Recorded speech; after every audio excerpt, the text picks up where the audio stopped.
Welcome to a very special episode of The Breakdown. The next round of municipal elections in Alberta will be held on October 18th, 2021. That's just over a year from now, and the campaigning has already begun with slates of candidates already door-knocking and delivering flyers across the province.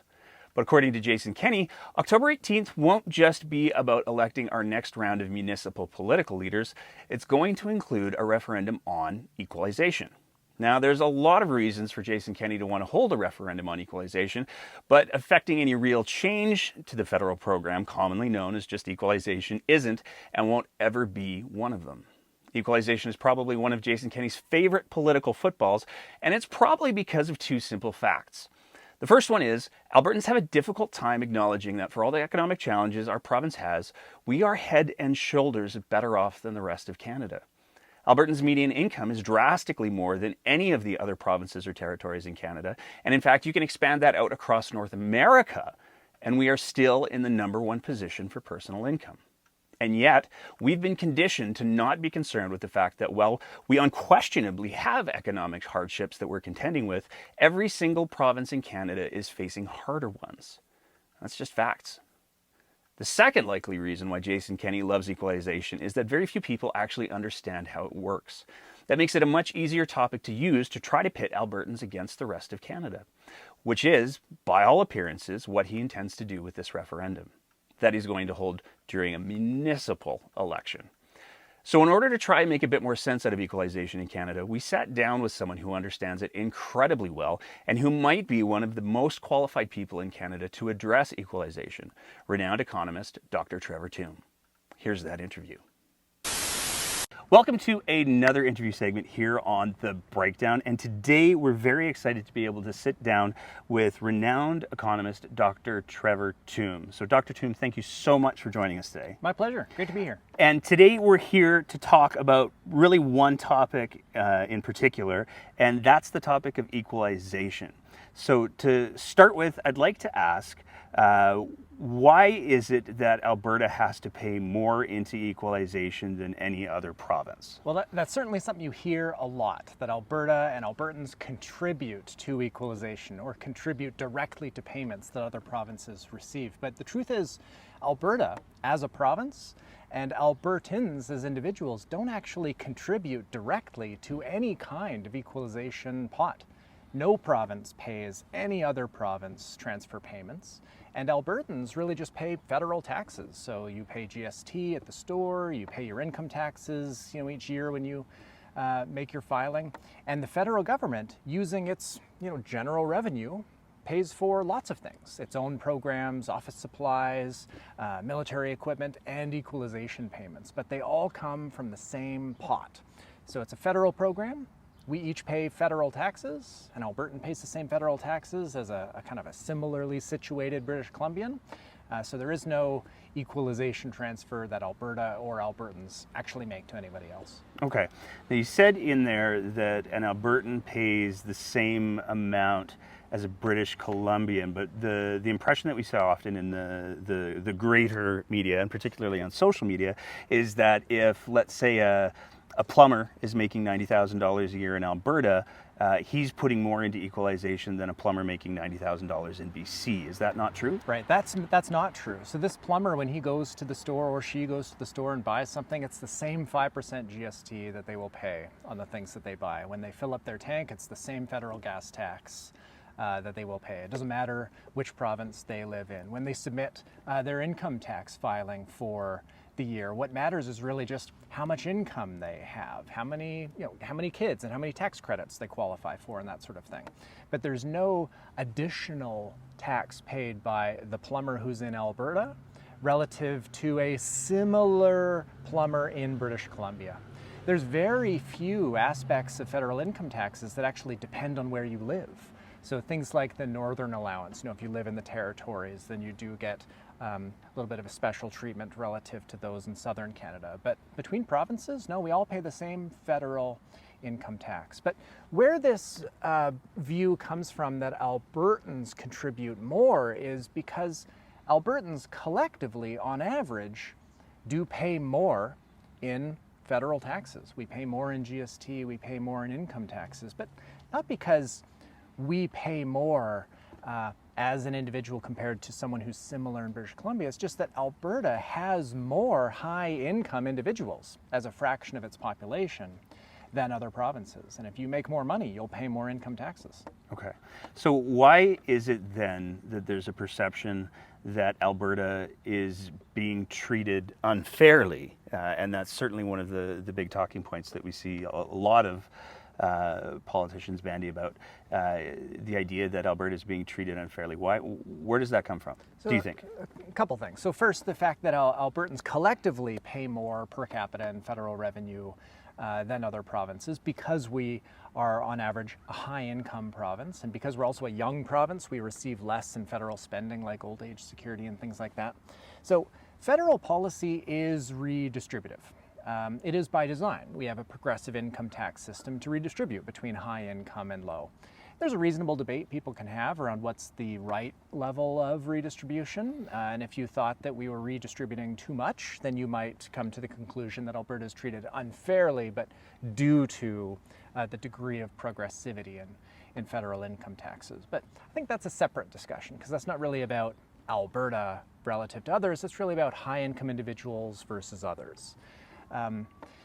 We could look to federal spending policy, and maybe Alberta does not receive as much in federal spending compared to other regions. That's certainly true. Some might conclude that that's unfair, but it's again due to things like a young population, old age security, guaranteed income supplements, Canada Pension Plan payments. There's going to be less flowing into Alberta just because a smaller share of our population is over the age of 65 compared to other provinces. We're the youngest by far.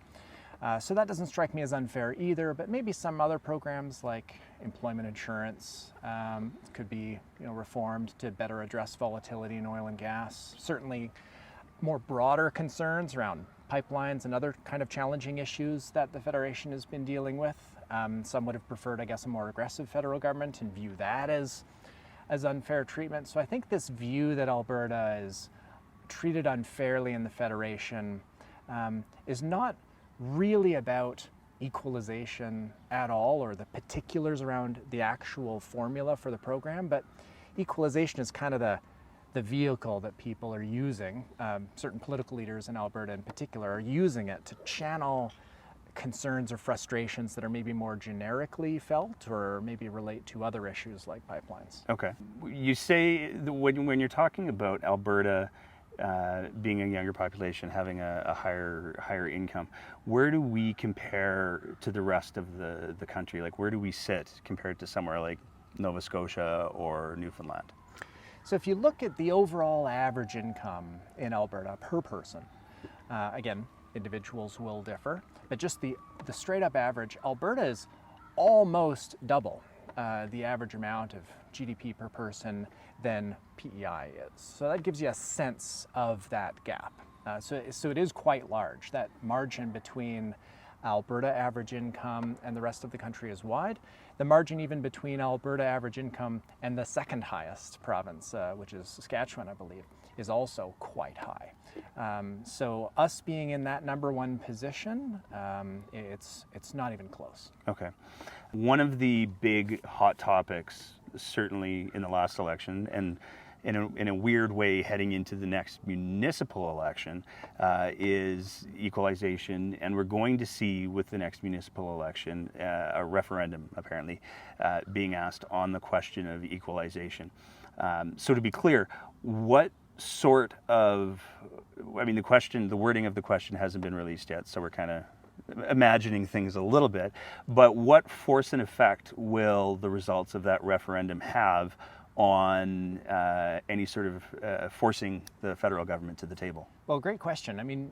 You're right that we don't yet know the question itself, but the Fair Deal panel, which recommended the referendum take place next year, recommended that the question be along the lines of removing the clause in the Constitution that enshrines the principle of the federal government making equalization payments, so kind of deleting that from the Constitution. So if that or a similar question like that is what's posed, then it really has no implication legally or economically. It might have some political implications that are worth keeping in mind. So let me talk about, I guess, first the legal implications. So a province holding a referendum on this kind of question doesn't itself lead directly to any constitutional reform. In order to amend the Constitution, you need the federal government and you need 7 out of the 10 provinces representing 50% or more of the population. So one province wanting to amend the Constitution itself doesn't have any power behind it. Okay. And the referendum itself, many point to the Quebec secession reference case, which was a Supreme Court ruling on the question of whether Quebec voting to secede would that bind the federal government in engaging in good faith discussion around how that separation would occur. And the court said that if it's a clear question with a clear majority, then fundamental democratic principles would require the federal government engage in good faith in that kind of discussion. And some interpret that ruling to extend to other constitutional questions, like equalization. And not being a lawyer, I have no idea whether that interpretation's the case or not, but I'll note that we are already at the table with the federal government. There is a standing committee that deals with federal provincial transfers, and it meets twice a year. So the federal government, Alberta, all the provinces, we're already at the table, and we're already talking about transfers. And so that's where Alberta could engage in productive conversation around whether the formula is appropriate, what reform should be considered or not. So legally, no implication. Economically, again, it depends on the question, but there does not exist any credible proposal made by anyone that would change equalization in such a way that would actually result in Alberta receiving equalization payments. It's a program that is designed to transfer to low-income provinces. And any design you might think of, certainly will matter for many provinces, but it's never going to make a payment to the number one province, right? It is meant to support below average provinces. Okay.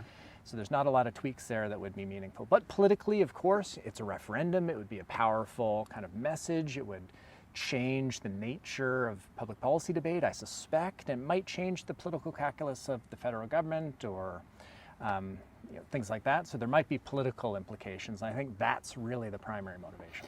In regards to the political implications, one of the conversation pieces that's come up quite a bit is the idea that with the province shoehorning this referendum question into the municipal elections, that's going to change not only the tone of the conversation around the municipal elections for candidates, but also quite literally change potentially the topics of the conversation around municipal elections, because it gives candidates who might be willing to exploit people's lack of knowledge on how equalization works and whether or not it would potentially apply to Alberta, the opportunity to force their opponents to take a stance that might not be based on any kind of fact. The easy question being, well, do you support the referendum? If somebody can see the political calculus that's at play, I think there's a lot of people who would say it's pointless. What's your take on that? That's a really interesting question. I think probably the right way to think about it, that it's potentially motivated by the provincial government to change the nature of the municipal campaigns. I don't know.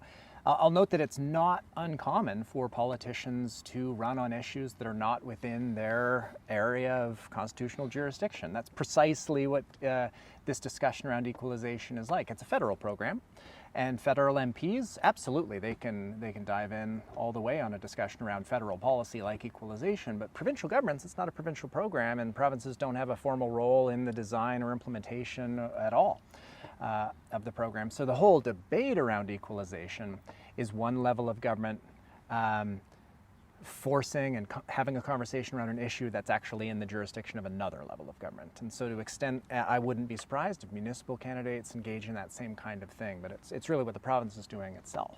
Okay. I guess I would find that regrettable in the sense that municipalities in Alberta, but Calgary in particular, have some pretty big challenges before it that we've been grappling with for years, with downtown office vacancy rates and so on. The recession was something that hit Calgary particularly hard, and so I would encourage municipal candidates, but voters in particular, to focus on solutions to those Calgary-specific problems and not be distracted by these kind of broader, less practical concerns like abstract equalization debates. One of the things that I'd like to get your take on as well, because you are an economist and you are an educator. Certainly in the last provincial election, and like we've just discussed, looking like into the municipal election, there's a lot of, I'll call it misinformation. You don't have to, but there's a lot of misinformation as to how our economy works, how programs work for rebalancing money federally to provincially. How would you suggest the average person stays informed for what the reality of the situation is and engages in informed conversations about what the reality of the situation is? Great question. Again, how to stay informed is something that takes effort. So those who want to hold a strong view on a particular policy, such as equalization, which is fair enough, support or not support the program, it's incumbent on you as an individual to become informed. There's no shortage of information nowadays that is accessible at the fingertips through Google. You do need to be discerning, like, are you reading good information or not? But there's some fantastic resources that explain programs like equalization and all sorts of other programs out there. The Library of Parliament in particular puts out lots of really well-written, accessible resources. So I'd encourage people to really listen less to politicians and more to just kind of dispassionate analysts who are writing explainer pieces about how these programs work. And that's not a statement about Alberta politicians in particular. I mean, they're in general, it's not in their interest, I guess, to always explain accurately and dispassionately policy. Their goal is to influence our votes and make us support them rather than an opponent. And often that does mean engaging in misleading or sometimes outright false statements. And all parties, all orders of government, we do need to be cautious of political statements. So if you want to hold a strong view on equalization, go out there and do some work, do some research. Takes effort, takes time, but that's really how you can check yourself whether your views are grounded in actual program design details. And if you're not interested in going out and putting in that time and effort to learn about a program, that's fine too, but maybe just check yourself and not hold strong views about something that you're not well informed about. Okay. One of the other questions that I'd like to ask is, while Alberta may still be in the number one position in regards to gross income, there's no question that because of the downturn in oil and because of the economic impact of COVID-19, that there are a lot of Albertans who are hurting financially right now. So I guess the next question that I'd like to ask is, how would you as an economist chart Alberta's economic future coming out of COVID? And then as a follow-up question to that, to give you the opportunity for a really long-winded answer, how would you chart Alberta's economic future over the next 20 years? Yeah, so that's a difficult question in that in any economy and in any country, it's hard to project where we're going to be 10, 20 years down the line because there are so many things we can't predict, like the nature of technological change, being a dominant force of economic change and development today. So Alberta in particular, though, faces this added challenge of having a large sector that is quite a volatile one in terms of the amount of income that it generates, because oil prices go up and down with a high degree of volatility due to all sorts of factors. So Alberta's economy is more volatile than other economies in terms of how much income it generates. That I don't think would surprise anyone. But what might surprise most is to know that Alberta is actually not more volatile in terms of employment.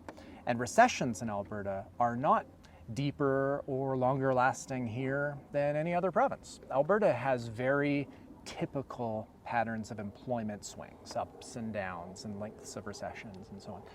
So I think when charting out where we go from here, we need to first properly diagnose our problem, if you will. And the problem is not some abstract lack of diversification or the need to shift employment between sectors, one sector or the other. Our challenge is income volatility. Now, what does that mean for us as a province and for policymakers? Well, that income volatility comes really from kind of three broad buckets, if you will. One is corporate profits. That goes up and down a lot because of oil and gas profits being such a large share of total income in the province. But that's not really a problem for public policymakers so much as it is for individual investors. You know, make sure you have a diversified portfolio in your RSP and so on. Income volatility for workers, that's something where policymakers can think about policies that better support those individuals in need. Employment insurance is maybe not well designed to deal with these ups and downs of labor income in a province like Alberta. We saw that, I guess 5 years ago now, the federal government gave special extensions to EI beneficiaries in regions where oil and gas is a dominant factor in economic activity and labor markets. So maybe we need to think deeper about how we approach EI. Maybe the province needs to think about whether or not there are supplementary programs that can support individuals. Are we supporting retraining and education, post-secondary education in particular, enough so that people can adjust away from oil and gas into other activities if they so choose? So those kind of policies to support individuals during rough times and helping people retrain and shift activities, I don't think we do enough of that, and it's something we could do more of. Now notice it does not pick where the province goes. It doesn't try to engineer what the economy is that we want it to be in the future. It's really just giving individuals the tools and resources to choose where to work on their own. It's helping them through tough times. It's helping them adjust and that sort of thing. So we can do more there. And then the third bucket, where volatility is a particular problem for Alberta, is government revenue. We rely heavily on oil and gas royalties to fund basic public services. If you look at all the income taxes that every single Alberta pays to the provincial government, we barely fund half of the healthcare system. So we need to think about shifting how we raise revenue for the government. That means saving royalties, funding public services through more stable sources of revenue, through other taxes like a sales tax. So I think that alone would be a multi-year agenda to have better insurance arrangements for individuals, have better support for retraining and adjusting and education, and having public finances done in a more prudent way. And so that would top my list of recommendations. Okay. You mentioned just at the end there that one of the buckets is the revenue question. The current provincial government has been quite clear that their position is that Alberta doesn't have a revenue problem. We have a spending problem. But based on the information that you just threw out there, where our income taxes don't fund half of healthcare, do you agree with that assessment that we don't have a revenue problem, or do you take a different position? Yeah, so political buzzwords are always hard to interpret. Right, or translate, if you will. So what does it mean to have a spending problem? What does it mean to have a revenue problem? There's lots of problems. We have budget problems. Okay. All provinces have budget problems. So let's be very specific and precise. The current provincial government does have a concern with the level of spending that Alberta engages in. And it's a fact that per person we spend more than other large provinces like BC, Ontario, and Quebec. I guess one question is, what do we get from that spending, and is it worth it? But putting that aside, you may want to take the position that bringing spending down to the Canadian average is something that we should pursue. Some interpret that as evidence that there is a spending problem. And I guess fair enough if that's how we define spending problem. But on the revenue side, we have a revenue problem if we think volatility is a problem. Okay. We have the most volatile provincial budget, with swings that go up and down from one year to the next, largely due to resource revenues. So our budget is, roughly speaking, I won't go into the technical details of how it's measured, but twice as volatile as Ontario, BC, and Quebec. And that entire gap is because of royalty revenues. So I think volatility is a problem because when revenues fall, debt accumulates. When revenues are high, governments often engage in spending or tax changes that lock it into an even greater dependence in the future on royalty revenue. So volatility, if we think volatility is a problem, then we also have a revenue problem. So I'll note the McKinnon panel. This is something that I guess some time ago now reported on provincial finances and spending in particular. And it's often pointed to by the government certainly, but by others as kind of enumerating all of the spending problems. But what's missing is in that report, they very clearly identify royalty revenue and provincial government revenue volatility in general as a revenue problem, right? So even the McKinnon panel that is held up as really the epitome of analysis on the spending problem agrees that there is also a revenue problem. So we need to get past these buzzwords and just talk about the budget. What public services do we want to spend? How do we want to fund them? And then there's pros and cons to all these decisions, and it's reasonable to disagree, for sure, but we need to have a productive debate about very specific aspects of the budget, and that's completely missing. But COVID kind of taken the legs out from under even the previous government, the previous budget under the current government. All of our fiscal plans are completely off the rails now, so we're going to have, I think, a big reset, and potentially I wouldn't be surprised if we start thinking about taxes, just because of the magnitude of the fiscal hole that we're in, and we're projected to remain in for many years to come. So hopefully this is kind of a reset. Okay. Well, I want to say thank you again for being so generous with your time and accommodating us to film this today. And yeah, it's really appreciated a lot. So thank you very much. My pleasure. Thanks for having me. Enjoy the conversation. Thank you. All right. There's no question that equalization is poorly understood, and there's no doubt in our minds that part of the reason why Jason Kenney and the UCP are packaging this referendum with the municipal election is so they can not only influence the conversations around the municipal election, ultimately distracting from the real issues, but also so that they can drive angry people to the polls who might be more likely to vote for candidates who have made equalization part of their campaign, even though it has nothing to do with municipal politics. Yet again, it seems like we have a group of politicians who are more interested in taking advantage of people's lack of knowledge of how our country works and trying to blur the fact that the equalization program helps our fellow Canadians, which, let's be frank, is an extremely Albertan thing to do. Albertans help our neighbors because they need help. We've done it in floods and fire and in hail, and as much as we are hurting right now, the reality is that there are many, many Canadians who are hurting more. It's hard to think of a more cynical approach to leadership than to not only try to take advantage of people's lack of knowledge on equalization, but to deliberately mislead them for your own political gain instead of giving them the opportunity to educate themselves. Which is why we would like to show you this.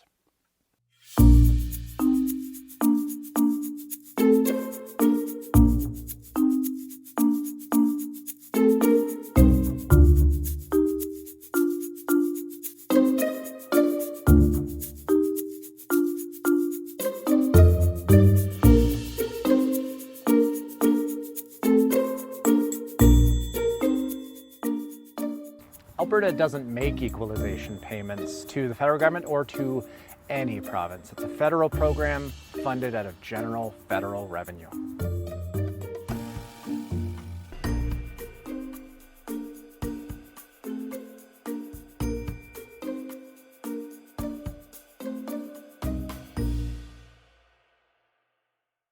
That's just one of a series of short videos that we filmed on equalization. Not only posting that video to all of our platforms, but from now until the referendum, we're going to continue to use 10% of our Patreon proceeds to keep these little lessons on equalization boosted on social media to try to give Albertans accurate information on the equalization program so they can not only make a well-informed decision on the referendum, but know to hold municipal candidates who are trying to spin or inflame the conversation around equalization to account. And that's it for this episode. As always, if you appreciate the kind of content that we're trying to produce here at The Breakdown, please consider signing up as a monthly supporter at our Patreon site at www.patreon.com/thebreakdownab. And if you're listening to the audio version of our podcast, please consider leaving us a review and a rating. And don't forget to like and follow us on Facebook, Twitter, and Instagram, all at The Breakdown AB. Thank you for your attention.